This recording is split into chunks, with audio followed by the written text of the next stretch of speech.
Em nome do Pai que me criou, do Filho que me resgatou, do Espírito Santo que me santificou. Divina vontade reina na minha vontade. Ó minha mãe, eu te amo e tu me amas. Dai-me um gole da vontade divina à minha alma. Me abençoa, Mãe, para que todas as minhas ações sejam feitas diante dos vossos olhos maternais. Amém.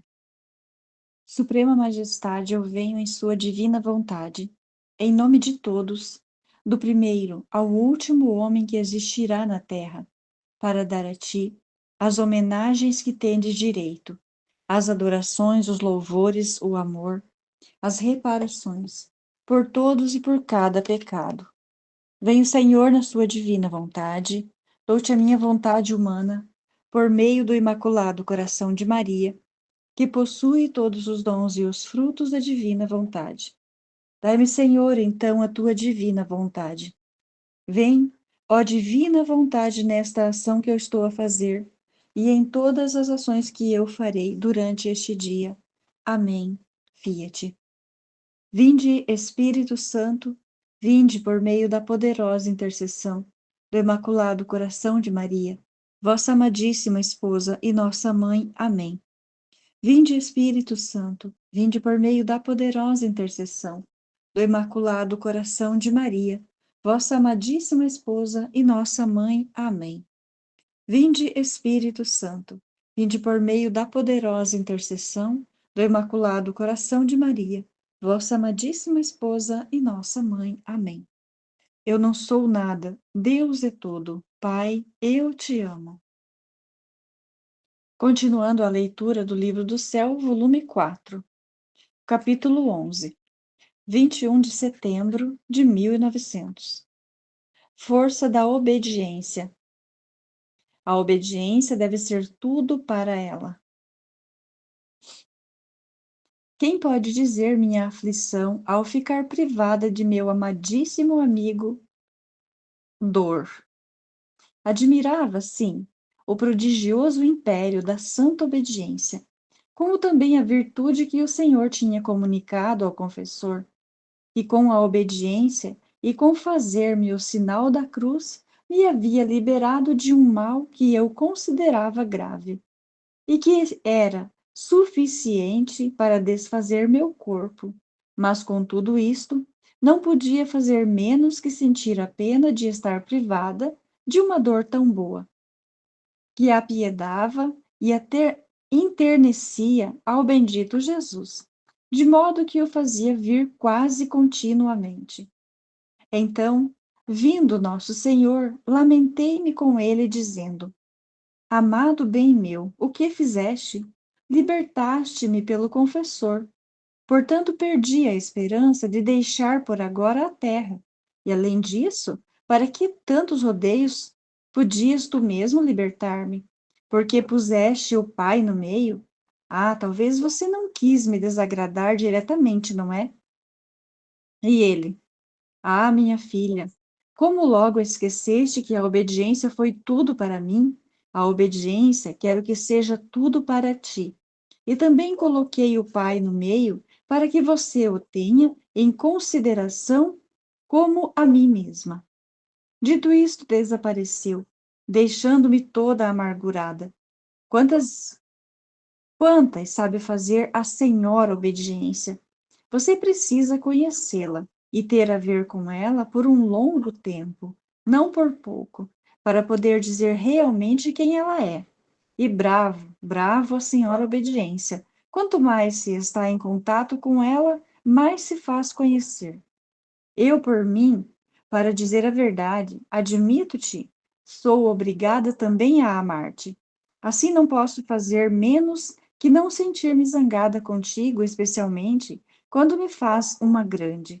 Por isso te peço, ó amada obediência, ser mais indulgente em fazer-me sofrer. Capítulo 12. 22 de setembro de 1900. Por quantas vezes se dispõe a fazer o sacrifício da morte? Outras tantas vezes, Jesus lhe dá o mérito como se realmente morresse. Encontrando-me toda oprimida e aflita, ao vir o meu adorável Jesus, disse-me: Minha filha, por que te submergiste toda na tua aflição?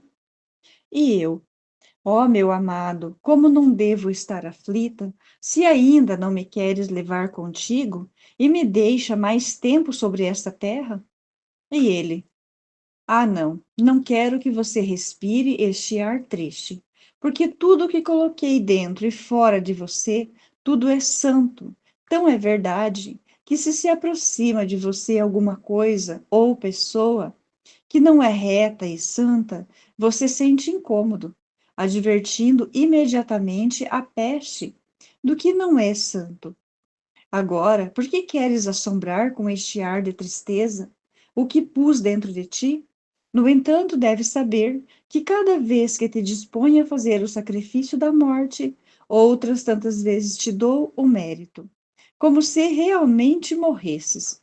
E isto deve ser de grande consolação para ti, muito mais porque te conformas, principalmente a mim, porque minha vida foi um contínuo morrer. E eu, ah, Senhor, não me parece que a morte seja um sacrifício, mas sim, sacrifício me parece a vida. E querendo dizer mais, desapareceu. Capítulo 13, 29 de setembro de 1900. As almas vítimas são apoios e suportes para Jesus. Tendo passado alguns dias de silêncio entre Jesus e eu, e com pouco sofrimento, parecia-me que gostaria de continuar a tentar fazer-me exercitar um pouco mais a paciência. E eis como. Ao vir, dizia: Minha amada, do céu te suspiro, no céu te espero. E como um relâmpago desaparecia. Depois, voltando, repetia: Cessa já dos teus ardentes suspiros, que me fazes definhar continuamente, até desfalecer. Outras vezes, teu ardente amor, tuas ânsias são consolo a meu triste coração. Mas quem pode dizer tudo isto? Parecia-me que tinha vontade de fazer versos, e estes versos, às vezes, os expressava cantando-os, mas sem dar-me tempo de lhe dizer uma palavra, logo fugia. Depois, esta manhã, tendo posto ao confessor a intenção de me fazer sofrer a crucificação, vi a rainha mãe que chorava e quase discutia com Jesus para aliviar o mundo dos tantos castigos. Mas ele mostrava-se relutante. E só para agradar a mãe, ela veio para me fazer sofrer. Pouco depois, como se tivesse diminuído um pouco, disse: Minha filha, é verdade que quero castigar o mundo. Tenho na mão os castigos para golpeá-lo, mas é também verdade que se interessar em tanto você, como confessor, em rogar-me e sofrer, é sempre um apoio. E viriam a pôr tantos suportes para livrar, ou pelo menos em parte, caso contrário, não encontrar qualquer apoio e escora, mas livres eu vou desabafar sobre as pessoas. Dito isto, desapareceu. Capítulo 14, 30 de setembro de 1900. Jesus pede-lhe para consolar a sua mãe aflita. Esta manhã meu dulcíssimo Jesus não vinha, e tive que ter muita paciência em esperá-lo. Cheguei até a me esforçar em sair de meu habitual estado, porque não tinha força para continuar nele. Jesus não vinha. O sofrer me parecia que havia fugido de mim. Os sentidos me os tinha em mim mesma. Não me restava mais que fazer um esforço para sair. Mas enquanto isso fazia, o bendito Jesus veio e fez um cerco ao redor de minha cabeça com seus braços. E desde esse momento não me tenho sentido mais em mim mesma. E via nosso Senhor muito indignado com o mundo e querendo aplacá-lo, disse-me: Por agora, não queiras cuidar de mim, mas peço-te que te ocupes de minha mãe. Consola-a, porque está muito afligida pelos castigos mais pesados que estou prestes a derramar sobre a terra. Quem pode dizer o quanto aflita fiquei? Capítulo 15. 2 de outubro de 1900. Estado de vítima pela Itália e Corato. Temendo que não fosse mais vontade de Deus, meu estado, ao vir o bendito Jesus, disse: Quanto temo que já não seja vontade teu estado, porque vejo que me faltam as duas coisas principais que me haviam atado, isto é, o sofrimento e tua presença. E ele: Minha filha, não é que não queira ter-te mais neste estado, senão como quero castigar ao mundo. Por isso não venho e te faço faltar o sofrer. E eu: Para que estou neste estado? E ele: Tua posição de vítima e teu contínuo esperar me desarmam os braços, porque tu não me vês. Eu, em troca, te vejo muito bem. Enumero todos os teus suspiros, tuas penas, teus desejos de me amar. E este teu estar toda atenta em mim é sempre um ato de reparação por tantos que não se preocupam comigo, nem me desejam, mas sim me desprezam, e estão todos atentos às coisas terrenas, enlameadas na sujeira dos vícios. Então, seu estado sendo totalmente oposto ao deles, vem sempre a desarmar a justiça, tanto que ter você neste estado e começar as guerras sangrentas na Itália me resulta quase impossível. E eu, Senhor, estar neste estado sem sofrer me parece quase impossível. Sinto que me faltam as forças, porque a força para estar neste estado me vem dos sofrimentos. Então, faltando-me estes, algum dia que não venha, eu tratarei de sair. Te digo isso antes, a fim de que não te desgoste. E ele: sim, sim, sairá deste estado quando começar a matança na Itália. Então te suspenderei de tudo. Enquanto dizia isto, fazia-me ver as guerras ferozes que deverão acontecer tanto entre os leigos como aquelas contra a igreja. O sangue inundava as cidades como quando há uma chuva densa. Meu pobre coração se retorceu pela dor ao ver isto.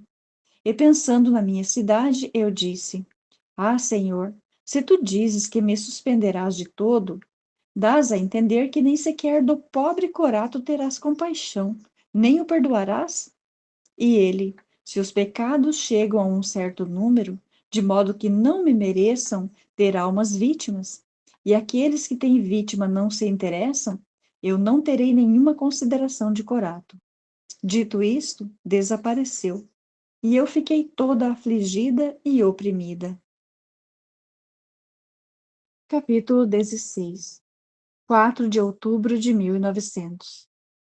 Jesus sofre ao castigar o homem porque são suas imagens. Depois de ter passado um dia de privação e com escasso sofrimento, sentia-me convencida de que o Senhor não queria ter-me mais neste estado. No entanto, a obediência, mesmo nisto, não quer ceder, e quer que continue a estar nele, ainda que deva morrer. Seja sempre bendito o Senhor, e em tudo seja feito o seu santo e amável querer. Então, esta manhã, ao vir o bendito Jesus, fazia-se ver em um estado que dava compaixão.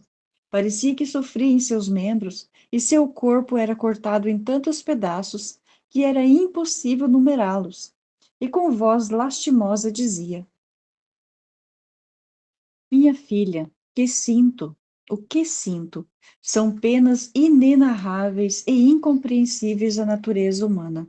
É carne de meus filhos que é dilacerada, e é tanto a dor que me sinto dilacerar minha própria carne. E enquanto isso gemia e doía, eu sentia-me entornecedor ao vê-lo neste estado. E fiz tudo o que pude por compadecê-lo e rogar-lhe que me participasse suas tristezas. Agradou-me em parte, e apenas pude dizer-lhe: Senhor, não te dizia eu que não lançasses mãos dos castigos, porque o que mais me desagrada é que ficarás ferido nos teus próprios membros? Ah, desta vez, não houve modos nem orações para aplacar-te. Mas Jesus não prestou atenção às minhas palavras. Parecia que tinha uma coisa séria no coração que o levava a outra parte. E num instante me transportou para fora de mim mesma, levando-me a lugares onde ocorriam massacres sangrentos. Oh, quantas cenas dolorosas se viam no mundo! Quantas carnes humanas atormentadas, feitas em pedaços, pisoteadas, como se pisa a terra, e deixadas sem sepultar. Quantas desgraças, quantas misérias! E o pior era que outras coisas mais horríveis deveriam acontecer. O bendito Senhor olhou e, comovendo-se, tudo começou a chorar amargamente.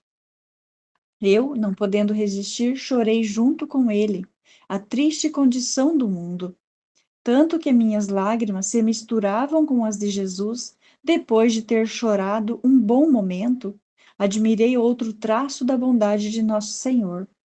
Para fazer que deixasse de chorar, ocultou o seu rosto de mim, secou-se as lágrimas e logo voltou-se de novo, com o rosto alegre, e me disse: Amada minha, não chores, basta, basta.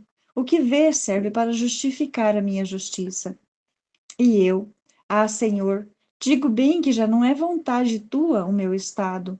Em que aproveita o meu estado de vítima, se não me for dado livrar os teus caríssimos membros e isentar o mundo de tantos castigos? E ele, não é como você diz, também eu fui vítima, e apesar de sê-lo, não me foi dado livrar ao mundo de todos os castigos. Abri-lhe o céu, o livrei da culpa, sim, levei sobre mim suas penas, mas é justiça que o homem receba sobre si parte daqueles castigos que ele mesmo se atrai pecando. E se não fosse pelas vítimas, não só mereceria o simples castigo, ou seja, a destruição do corpo, mas também a perda da alma. E eis a necessidade das vítimas, que quem se quiser servir delas, porque o homem é sempre livre na sua vontade, pode encontrar o perdão da pena e o porto de sua salvação. E eu, ah, Senhor, como gostaria de ir antes que avancem mais estes castigos. E ele, se o mundo chega a tal impiedade de não merecer nenhuma vítima, seguro que te levarei. Ao ouvir isso, disse: Senhor, não permita que permaneça aqui e assistir a cenas tão dolorosas. E Jesus quase me repreendeu, acrescentou: Em vez de me pedir que o liberte, você diz que quer vir. Se eu levasse todos os meus, o que seria do pobre mundo? Certamente não teria mais o que fazer com ele, e não lhe teria mais nenhuma consideração. Depois disso, eu pedi por várias pessoas. Ele desapareceu e eu retornei em mim mesma. Capítulo 17. 10 de outubro de 1900. Estes escritos manifestam claramente ao mundo o modo como Jesus ama as almas. A alma só pode sair do corpo por força da dor ou do amor.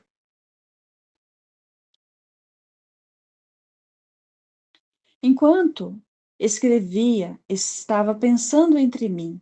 Quem sabe quantos desatinos haverá nestes escritos? Merecem ser lançados ao fogo.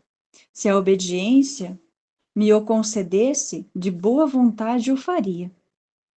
Porque sinto como um enfado na alma, especialmente se chegassem a ser vistos por alguma pessoa, já que em alguns pontos fazem parecer como se amasse ou fizesse alguma coisa por Deus, enquanto que não faço nada. Não o amo e sou a alma mais fria que se possa encontrar no mundo.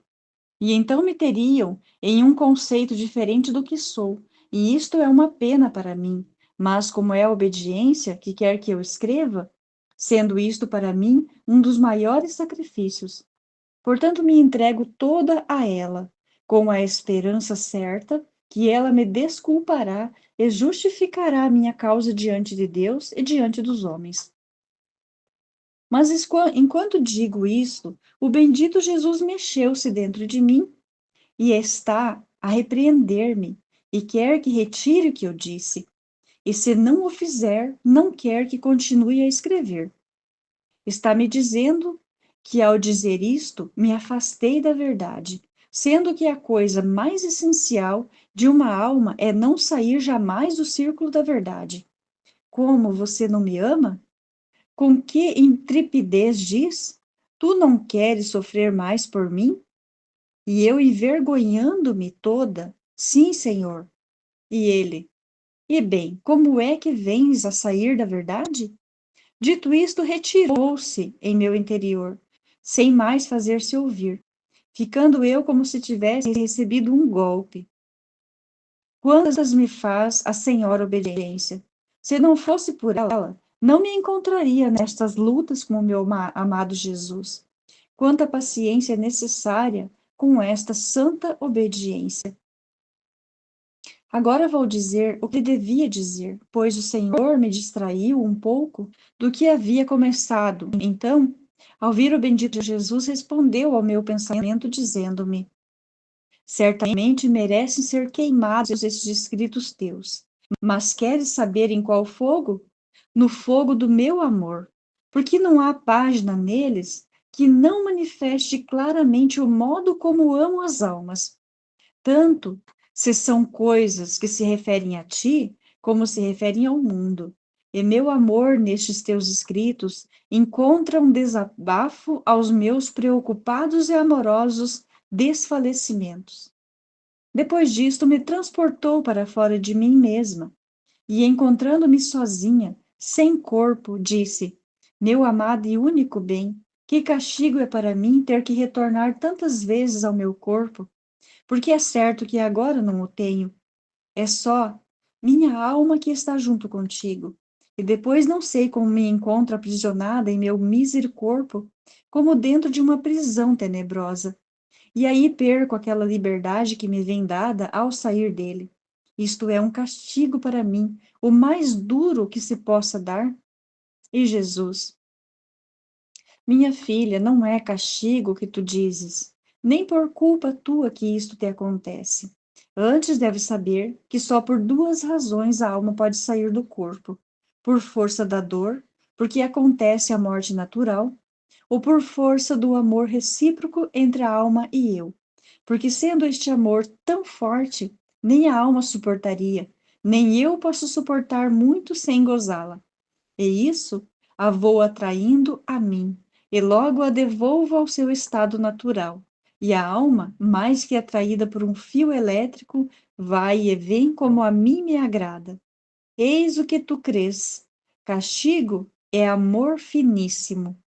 E eu, Senhor, se o meu amor fosse bastante forte, creio que teria força, que eu teria força de substituir, de subsistir diante de ti, e não estaria sujeita a retornar ao meu corpo. Mas, como é muito débil, por isso é que estou sujeita a essas vicissitudes.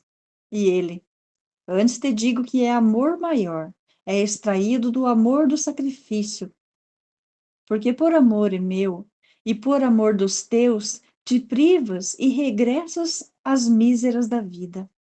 Depois disto, o bendito Jesus me transportou a uma cidade, onde eram tantas as culpas que se cometiam, que saía como uma neblina densíssima, mal cheirosa, que se levantava para o céu, e do céu descia outra neblina túpida, e dentro estavam condensados tantos castigos que pareciam ser suficiente para exterminar esta cidade. Então eu disse: Senhor, onde nos encontramos? Que lugares são estes?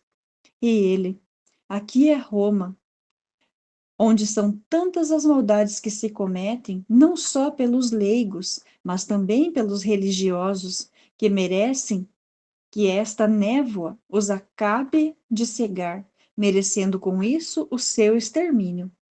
Num instante vi o estrago que acontecia, e parecia que o Vaticano recebia parte das sacudidas. Não eram libertados, nem sequer os sacerdotes. Por isso, toda consternada, disse: meu Senhor, liberta a tua cidade predileta. Há tantos ministros teus, o Papa, Ó, de boa vontade te ofereço a mim mesma para sofrer seus tormentos, contanto que os perdoe. E Jesus, comovido, me disse: Vem comigo e te farei ver até onde chega a malícia do homem. E transportou-me para dentro de um palácio. E num quarto secreto estavam 5 ou 6 deputados, e diziam entre eles: Só cederemos quando tivermos destruído os cristãos. E parecia que queriam obrigar o rei a escrever, de seu próprio punho, o decreto da morte contra os cristãos, e a promessa de deixá-los apoderar-se dos bens destes, dizendo-lhe que, contando que consentisse com eles, ele não o faria nada, porque não o fariam por agora, mas em tempo de circunstâncias oportunas o teriam feito. Depois disto, me transportou a outra parte e me fazia ver que devia morrer um daqueles que se dizem chefes. E este tal parecia tão unido com o demônio que nem sequer nesse ponto se afastava. Toda a sua força a tomava dos demônios que o cortejavam com seu fiel amigo. Os demônios, ao me ver, se moveram, e um me queria bater, outro queria fazer uma coisa e outra. Entretanto, eu, não fazendo caso às suas moléstias, porque me importava mais a salvação daquela alma, me esforcei e cheguei junto a esse homem. Ó Deus, que vista tão espantosa! Mais que os mesmos demônios. Em que estado tão lamentável jazia ele, mais duro que pedra. Em nada o comoveu nessa presença, mas bem parecia que zombava. Jesus logo me tirou desse lugar e eu comecei a rogar pela salvação dessa alma. Capítulo 18. 12 de outubro de 1900. Os inimigos mais poderosos do homem são o amor aos prazeres, as riquezas e as honras.